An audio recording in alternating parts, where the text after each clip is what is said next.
We were talking about All in the Family. Right. I saw the pilot, the English version, and thought it could be done. But several years went by before I heard of it again. And one day, as I was getting ready to go to Washington to testify on violence before a committee, late in the afternoon, Mike Dan, our program chief, came down the hall and asked if I would look at a pilot called All in the Family. And I told him I was about to catch a train. I had very little time, but he urged me to have a look at it, so I went down and looked at it for maybe 10 or 12 minutes, and I said, my God, I'm going to Washington now, we're in trouble, and you throw this at me. This is incredible. Coarse and crude jokes, using a toilet flush as bridge music, almost. This is strange. So the next morning in Washington at breakfast, I talked to our president, Bob Wood, about it. I said, I thought the show could be done and could be done, but that one's pretty gross. And Bob said, well, he sure would be happy to see that show get on the network. He needed something new like that. Maybe before saying no, I should give it a try. Would I fly out and meet with Norman Lear, the producer? So I flew out and met with Norman Lear in Perry Lafferty's office. Perry Lafferty was program chief. And we went over the whole thing, and I told him what we couldn't accept and what the guidelines should be from our standpoint, and he told me what he thought. And he later wrote about the meeting, saying that Tankersley and I both left thinking he had the ability eventually to persuade the other to his point of view, which may have been true, I don't know. I didn't think I'd persuaded him too well. But anyway, the pilot was pretty rough. It was, so I said we could accept the series, but the pilot bothers me. But he wanted to open with the pilot. He wanted to really get attention. And he caught me in a weak moment. I'd been in Florida at NAB, National Association of Broadcaster meetings, all one day. I flew back at the end of the day and got to the office after a snowstorm, and Norman Lear had called. So I called him back, and we talked, I think, for 2 hours about the show and the problems and how we shouldn't open with this pilot. And he's a very persuasive man, and boy, tenacity is his main asset. He wouldn't give up. And I was getting hoarse, and finally I said, Norman, go ahead. I may blow the roof off. We may lose the entire series just by doing this, but go ahead. So the program department, as Perry Lafferty has explained, hid this thing, put it where it'd have very little audience at some late hour after the news, and we didn't get many complaints. I believe at a regular time earlier would have gotten a lot. But anyway, we went from there and had to make changes. But basically it was acceptable because it was give and take. There are two sides to it. Archie the Bigot is shown to be wrong, and even Meathead was shown to be a lazy perpetual student. And, so everybody seemed to be satisfied that his side had been presented. It was balanced in its own strange way. The taste item still presented some problems, but we had a good relationship, and I would see Norman Lear when I would go out. And once, after the first year, I went down, and he called the whole cast over, and we had a big laugh. All of them are good-natured people. Norman did the warm-ups for the show, something that Carol O'Connor didn't like at all. He said he's not funny, but it's his show, and he wanted to do the warm-ups. But it didn't create any great problem. People thought it did, and people said, boy, that changed the nature of television. And not necessarily. Each show has its own character. It could do things that others couldn't do. Carol Burnett might not be able to do something he did, or vice versa. You had to look at it more that way. You couldn't have a list of things you can do and can't do. It depends upon context, But clearly, there'd been a major change since the 1950s. I mean, Oh, certainly. could All in the Family have been on the air in 55 or 56? I doubt it. I doubt it very much. I think you're right. Yeah, there'd been some change. But even at that time, it was strictly an anomaly. Other shows still weren't allowed to do that, and the people would still object. But it could have been done in the 50s with the give and take and all the funny stuff. Just take out some of the gross stuff. You know, that's all. It could have been done. Well, how about some of the issues, that came up in some of the shows? For example, there was a show called Judging Books by Covers, which dealt with the question of homosexuality. On our network? But on that, yeah, on CBS, called Judging Books by Covers, which I was don't on All remember. in the Family. It must have been done in All in the Family? Archie makes fun of Mike's gay friend, then learns his own friend is gay. Oh, I don't remember. What year? Was that 55? I don't mean, have a date on 60. that. See, I left. The show had only been on a year or so before I left, I guess. I see. I don't remember it at all. So I didn't see many of those scripts because they weren't that big a problem. In the early days I did, of course, but not later. So you really, the period of time that you were involved in the show, really, there was no problem as far as you were concerned, except maybe questions of taste. They did a rape scene too that I have seen since, done long after I left, that to me was not even humorous. I don't know why they did it. Well, what about, you mentioned the Carol Burnett show. Carol? Oh, no real problem with Carol Burnett. Very funny show, very nice people. Her husband, something came up once, and her husband, Joe Hamilton, wrote to the program chief and said, "I'll tell you what it is, Bill Tankersley doesn't like Carol." I don't like Carol. I loved her show. But somebody had said, I think it's because Bill didn't like Carol. I think it was my editor on the show who, for some reason or other, said that. I can't think of anybody else. I don't dislike Carol. And we rarely had to make a change, rarely. Well, you're talking about your editor on the show. What was the size of your staff in Los Angeles and also in New York? I don't know. I guess maybe 15 people, and maybe more in New York because of all the advertising problems. But one editor normally would handle 4 programs, and sometimes fewer. But I think maybe less than 20, between 15 and 20. What kind of background would you look for someone to work in your operation? Well, it all depended. A lot of things went into it. On the advertising side, we wanted people who understood products and had a different type of mind. Otherwise, you picked English majors probably more than others. Oh, really? Yeah. What about shows like Get Smart? Did you have any problems with That Get was Smart? NBC, I think. Oh, okay. Well, I thought there was a period when it gets Maybe it was after I left anyway. Yeah, and or Hawaii Five-0 would be another one. We had a few violence problems with Hawaii Five-0. Yeah, Lenny Freeman got upset once, our cracking down on violence.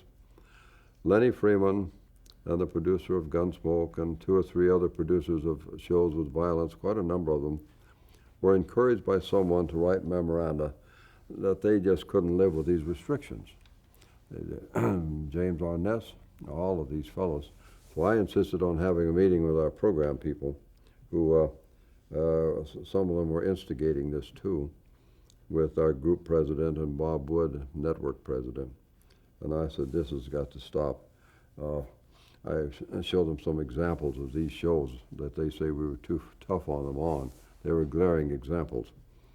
But they said, well, in the memos, it said, Lenny Freeman says he's going to have to go to the movies. The rules are just too restrictive. James Arness says he's retiring if he can't shoot more people, and on down the line. So Bob Wood and Jenks said, well, I guess what we have here is a decision to make whether Tankersley continues in his job or James Arness retires. Say, well, we're going to miss you, Mr. Arness. And Lenny Freeman, the same thing. Good luck in the movies, Lenny. They went down the line and said, again, it's Tankersley versus him, so goodbye, fellas. They told the program people, said, we hope you get our point. Very interesting. I never failed to have good support at CBS. Jim Aubrey was one of the strongest supporters. And Jim is a character that people should write a book about. Well, why is that? Elaborate. He was a very effective president. He was a little of everything. Jim, was a test pilot during the war. He was a star football player and at Princeton, captain, I think, who even in practice they said overdid it and people went away pretty bruised up. But he was a handsome guy. He's sinewy, smart as a whip, cum laude graduate of Princeton, who came to work for us as a salesman at KNX. And he didn't pay too much.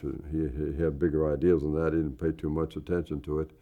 The first sale he made was to Carnation for daytime rates instead of nighttime, but that's the way it was. He eventually, then he managed our local station.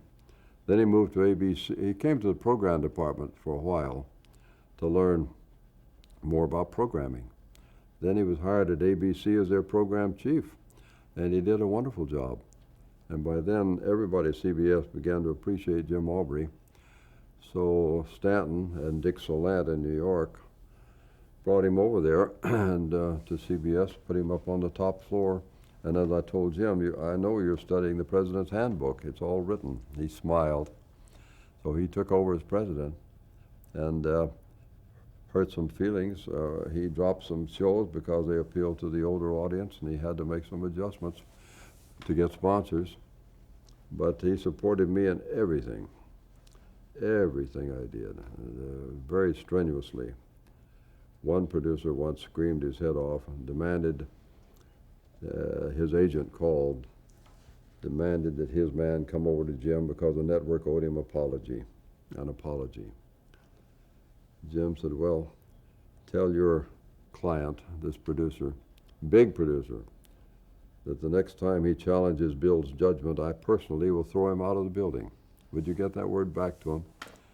Pretty soon a call came from Ashley Steiner again. Would you talk to this man, our client, for just a moment? Jim said, well, very briefly. So the guy came over and said, Jim, I think I owe the network apology. I was out of line. Very interesting. We had a problem with Route 66. And Bill Dozier was over Screen Gems, Columbia Pictures at that time. So he and Burt Leonard, the producer, and some others came over. And Jim, amazing, spoke very quietly. He said, we can handle this one of two ways, you know. I prefer the nice way. You're going to do what Tankersley says, and that's it. And boy, they were calling me on the phone later, so what do we do to get in line? That's happened with even advertisers. When we sent a wire to Carnation, our president did, saying that you have insisted that you have a verbal agreement to exceed our time limits, and you have no such agreement. So unless you get in line with the time limits that Bill Tankersley tells you about, your contract on Burns and Allen is canceled. People like that have never been talked to that way. So there's something about competition, but there's also something about oligopoly too, if they're good people running it, where you have the power to stand up for what's right. So it sounds like you were backed very strongly. 100%. Mm-hmm. But it's true that the NAB code went down the tube because of antitrust, you know, where Judge Harold Green, based on a suit by the Justice Department, and with a reductio ad absurdum argument that fixing these time limits on shows for commercials could have the effect of affecting price. So therefore, your code has to be abandoned. You know, I once heard a line in a version of War and Peace where Pierre said something to the effect that why is it bad people can get together to achieve their aims and good people can't? Well, in this country, in times it may be antitrust laws, you know. Right. Well, let me ask you about a show that was definitely under your period of time, and that was the Smothers Brothers Comedy Hour. Mm-hmm. What kind of problems did you have with Tom? Well, we had Smothers? nothing but problems with Smothers Brothers. They had something to offend everybody. They brought more complaints than any show in history on CBS. They injected politics up to the sky. They refused to do anything that we asked, really, and tried to. They had to conform, to the point that our affiliates rebelled. Then a meeting in Hawaii, we agreed that we would close circuit the program each Friday so that the affiliates could look at it. So we'll send it to you after we're convinced that it's acceptable, but you have a final look. You can turn down the entire show. You can't edit it, but you just say you won't run it. That's your prerogative. You're a licensee. So Tommy decided that on one occasion he simply wouldn't give the tape to the network. He had a young woman in New York in a hotel room keeping the tape while the network spent thousands of dollars in overtime getting a substitute show ready, and shortly before short time he calls and tells her to take it over there. And we had many of those things, tricks played. And Tommy, likable as he is, and I liked him, got along well with him, but he has never told the truth much in his entire life. We have a facts and allegation book upstairs I'll show you to show you what was done. So one night they pulled the same trick. I had a call from the West Coast, and they said, Tommy Smothers has grabbed the tape and it's flown off, we think, to San Francisco. We can't send it to the affiliates. So it made us look pretty silly to our stations. And I called our president, Bob Wood, and said, you know, I felt when we renewed them not too long ago that we should drop the contract. And this time, I tell you, Bob, we have to do it. And because they haven't really changed too much since then, they'll sue us. They may win, but they cannot continue on this network. We can't control them. So we met the next morning with the lawyers, and the program department is screaming to keep them because, you know, it's a fairly good show. It wasn't a top-rated show, it was a pretty good show. And the political thing was just too heavy. So we sent them a wire that night saying, you're finished. Then they rushed the tape over and said, oh, we delivered it, all right, sure. But you can't live with that and run a network. You just can't do it. If you're responsible and it's your network, you can't have that kind of action. He'd gone to Washington, he talked to the FCC, Nicholas Johnson, who was a wild card over there, and to Birch Bayh and a few others, and he said they patted him on the back, and they probably did. Nick Johnson would. Nick Johnson thought we shouldn't object to drug jokes because these, after all, are the outriders of society. They shouldn't be hampered. So we dropped the show. But the problems were numerous. He would try to go around the people. He would call me in New York. My God, I was on the roof fixing something one day, and my wife stuck the phone out the window. It was Tommy Smothers again, trying to go around them all the time. Did you deal directly a lot with both of the Smothers brothers, or just one in particular? Only Tommy. The other one never got involved. Never. They had a party, you know, after 20 years. They came back with a show and had a celebration out there at CBS. And they called Tommy and the producer. They'd like some publicity, I guess. And but I consider coming out as a guest. So I talked with Tommy, and I said, you're about 52 years old now, aren't you, Tommy? He said, that's right. I said, I know, because I remember you turned 32 and said you were still a kid. 52. I said, that was the very age I was when you told the press that I was this old man cracking down on you. I said, how did it feel? He stammered all over the place. But the producer, a nice guy, Ken Cragen, I guess it was, I'm not sure, laughed and said, well, would you want to? And I said, I wouldn't mind. I'm not mad at them. So I went out and appeared that night. Diane Cannon cut cake for us, and we shook hands. And they had hoped that I would come down on the show, and I said, no way. I'd attend the party afterwards. And I sat with several of the writers and producers I knew. And they had set it up all right for publicity, my Lord. New York Times interviewed me, this paper interviewed me. The morning show had cameras there, my God, lined up. I didn't mind. They wanted you to say they were all no good. Well, it wasn't true. They were good entertainers. I remembered when they were at Hollywood Bowl, and very good and very likable. I told them that night the basic problem is that Tommy always thought I liked Dickie best, and it was true.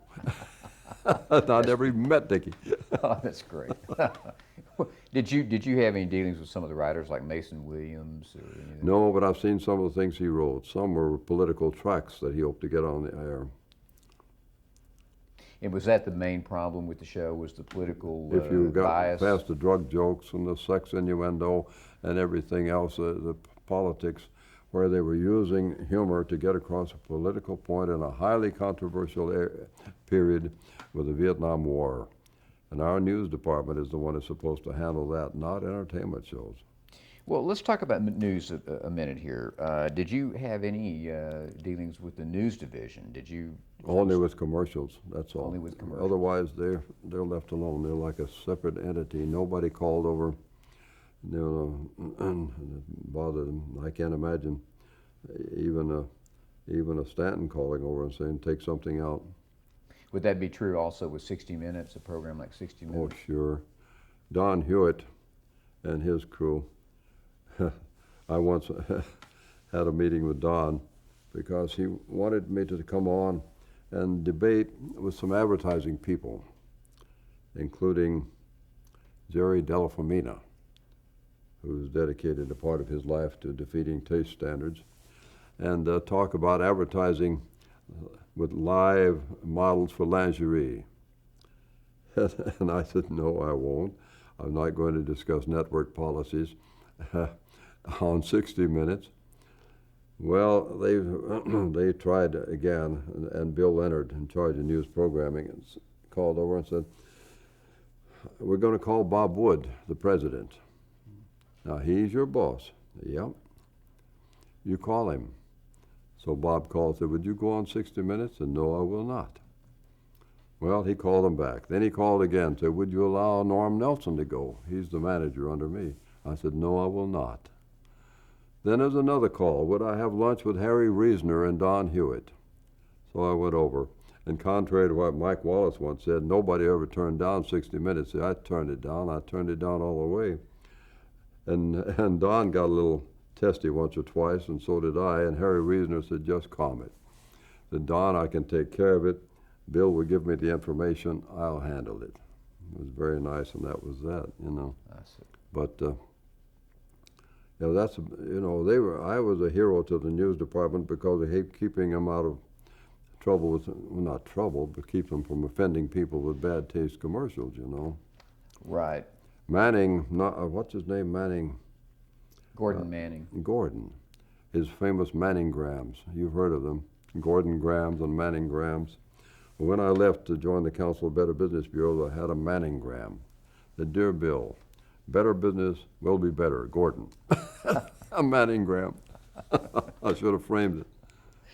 Well, now, the program MASH, that came out after you left, or did you? No, the pilot came in, and 1 or 2 or 3 episodes, yeah. Bothered the West Coast people, but I told them not to worry about it. No, sir. Some things bothered them.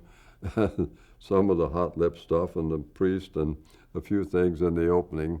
But no, I said, fine, we'll accept the series. It got so much going for it. So they didn't have to take anything out? I guess occasionally they did, but not much. I was going to also ask you I'm about... just guessing because I really didn't deal with it directly. And I left shortly after that, I suppose. I was going to also ask you about Hogan's Heroes. Did that present any kind of No problems? problem at all. Mm-hmm. What about Hawaii Five-0? Did I ask you about that? You mentioned the yeah. violence. That was a problem, sure, but it was always handled very well. Right, because of violence, that's what you were They talking accepted about. what we did. They might not like it, but we got what we wanted. Our people were told to work with them in a positive way. Sometimes show them how it could be done. And some of my people were reasonably creative, and one of them wrote an entire scene for Rawhide once. I said, we know what can do, you can write it. He wrote it, presented it, they used it, then they hired him to write a script. So, you know. Who were some of your main staff members that you worked with over the years? Well, that particular fellow was David Reel, who was the son of an actress in Hollywood and a father who was a business person in Pittsburgh, I think. And David had a fine education, handsome guy, quite creative. He didn't have too much ambition, but he could have gone far. But he wrote that scene. Then Tom Downer, who was a graduate of Tufts and wrote very well. They had to summarize each show too and send out to our affiliates. They had to give in brief and then a detailed summary, and those had to be written pretty fast and well. So they all had to do that. Tom Donner was excellent at that. Another fellow named Don Gottschall was not a good writer, but he was a very effective guy with his personality and he could get things done, especially violent shows. You wouldn't assign him to Playhouse 90, but you would assign him to the others. And one named Fred Brogger, who later became a producer. Fred produced Heidi, the show that preempted the sports event. They call such a, his show preempted it, do you remember? On down the line, these were the program people in Hollywood, not necessarily advertising experts. I had some women on the staff that had the same kind of responsibility. Not many in those days, but we had several. Well, you've already named the Smothers Brothers show as being a real problem. Was that your, looking back over all the programs that you had to deal with in that career, was that the number one problem that you remember? Brought more complaints than any other show, well, even after we had worked on it, you know. So that had to be number one, yeah. What would be number two? Yeah, I don't know. You've mentioned Route 66 several times. Yeah, but not a serious problem. We'd have to cut things. I remember once they said that our president Jim Aubrey had told them they had to put more girls in that show. And boy, we're going to have some bimbos in there. We're going to give him what he wants. Just want you to know. I said, Jim said that? So absolutely. So I called Jim Aubrey, the president. I said, Jim, they're quoting you out here. I doubt if that's true. He said, I told them I wanted romance on the show, and I wanted the girls to be the type you'd take home to meet mother. So I called him back and said, sorry, Bert, it didn't work. Here's what the president said. Maybe Jim lied, but it didn't matter. Why do you think he wanted more women in the show? He wanted romance. He didn't have it. He lacked it. And he thought, sure, I can understand that. That doesn't mean you're going to have anything distasteful, for heaven's sake. Love interest would be a good thing. Why did you leave CBS? Left for this better job. It's head up the Council of Better Business Bureaus. What year was that? 1972. It was a better job. I was going to be executive vice president for a time and then president. I'd been vice chairman of the National Better Business Bureau in New York for several years. I was deeply involved. And when they came to me, top CEOs, primarily Bud Gray, CEO of Whirlpool, and asked me to do this thing, good money, everything, and I liked the idea of Washington, so I took it, sure. Well, Bob Wood begged me to stay and said, if you like Washington much, we'll put your office in Washington. And no. Very good. Well,